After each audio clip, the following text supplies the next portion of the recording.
پناہ مانگتا ہوں میں اللہ کی شیطان مردود سے۔ بسم اللہ الرحمن الرحیم۔ شروع اللہ کا نام لے کر جو بڑا مہربان نہایت رحم والا ہے۔ بسم اللہ الرحمن الرحیم علیکم ورحمۃ اللہ وبرکاتہ۔ آفتاب نبوت کی ولادت بسعادت۔ یقیناً تم ہی میں سے ایک رسول تمہارے پاس آیا ہے جس کی دیانت امانت سے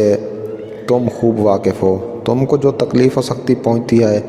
وہ ان پر بھاری ہے، وہ تمہاری بھلائی کا حریص ہے، مومنین کے ساتھ نہایت شفیق مہربان ہے۔ پھر بھی اگر تم منہ پھیرو گے تو کوئی پرواہ نہیں، آپ کہہ دیجئے کہ اللہ ہی مجھ کو کافی ہے، اس کے سوا کسی کی بندگی نہیں ہے، میں اسی پر بھروسہ کرتا ہوں اور وہی عرش عظیم مالک ہے۔ بے شک ہم نے آپ کو گواہی دینے والا اور جنت کی بشارت دینے والا اور جہنم سے ڈرانے والا بنا کر بھیجا ہے، اے مسلمانوں، تاکہ تم لوگ اللہ اور اس کے رسول پر ایمان لاؤ اور اللہ کے دین کی مدد کرو اور ان کے دین کی عظمت کرتے رہو اور صبح و شام اس کی پاکی و تسبیح اور تقدیس میں لگے رہو۔ خاندانی شرافت کے عنوان کے تحت لکھا جا چکا ہے کہ دنیا کے انسانوں میں سب سے زیادہ عزت و شرف اور خاندانی برتری ہاشمی گھرانے کو حاصل تھی، اور روز ازل میں اللہ تعالیٰ آفتاب نبوت خاتم النبیین علیہ السلام کو سب سے آخر میں مبعوث کرنے کا فیصلہ فرما چکا تھا، اور جس طرح سید الکونین علیہ السلام کی ذات اللہ کے نزدیک تمام انبیاء علیہ السلام سے فائق اور برتر ہے، ایسا ہی آپ صلی اللہ علیہ وسلم کی پیدائش بھی ایک ایسے خاندان میں ہونی مناسب تھی جو دنیا کے تمام انسانی خاندانوں پر عزت و شرف کے اعتبار سے فائق اور برتر ہو، اور آدم ثانی حضرت نوح علیہ السلام کی اولاد میں عزت شرف کے اعتبار سے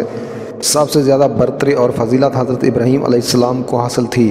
اور پھر حضرت ابراہیم علیہ السلام کی اولاد میں حضرت اسماعیل علیہ السلام کو حاصل تھی،